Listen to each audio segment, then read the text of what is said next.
and also building a medieval forest. And also, I'm talking too fast. He, he built an entire medieval forest, and Robin Hood sprung up.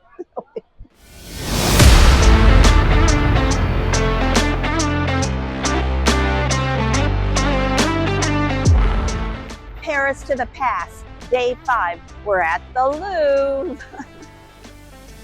Philip II was the first king to love Paris. And as soon as he was crowned, he started to beautify the city and to build a medieval fortress to protect it. The Louvre is the medieval fortress he built.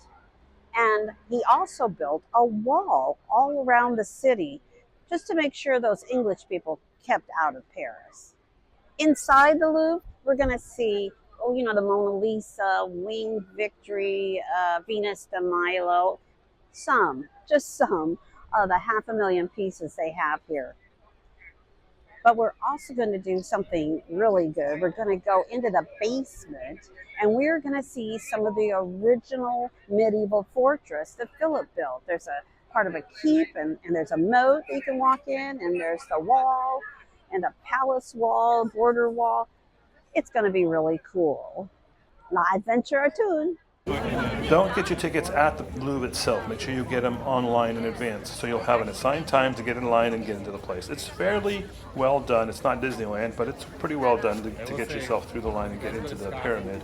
And it's a pretty cool view, both inside and outside the pyramid. When you first get downstairs, you will see what looks like a child's model of a medieval castle whose construction was begun by Philip Augustus, who called himself the King of France rather than the King of the Franks. This model looks like a typical medieval structure with curtain walls and a series of towers. Then when you turn around, you'll see the actual base of the fortress.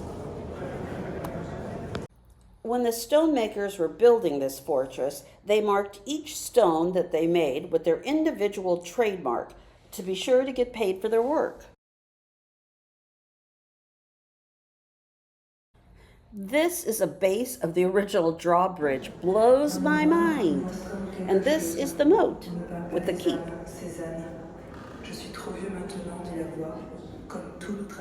Then it was upstairs to see the sculptures, the paintings, the ceilings, the building, all of the wonderful awesomeness that is the Louvre. This was a treat. When you visit the Louvre, be sure to make time to come up to the upper floors and visit the cafe that has seating outside on a balcony, and it overlooks the pyramid that you just came up through to visit the Louvre. It's a grand place to put your feet up for a while, have a glass of wine, maybe even lunch.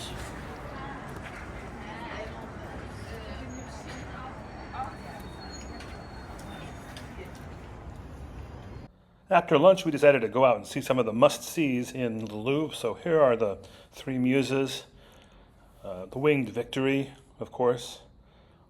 Venus de Milo in all of its glory has a very special place. And, of course, the Mona Lisa. And if you're lucky, some of the rooms are like this, where it's not quite so crowded. But the vast majority of your experience is going to be something like this, where it's just the crush of humanity.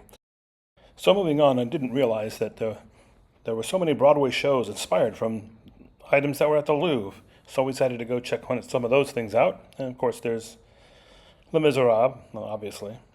But then, of course, Jesus Christ Superstar. There's Hamlet with Ophelia.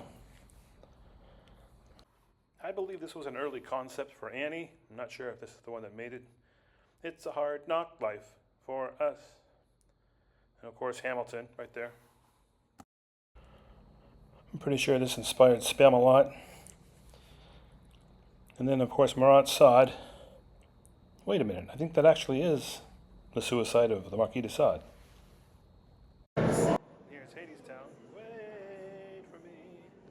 And here we have O Calcutta, I think. Angels in America.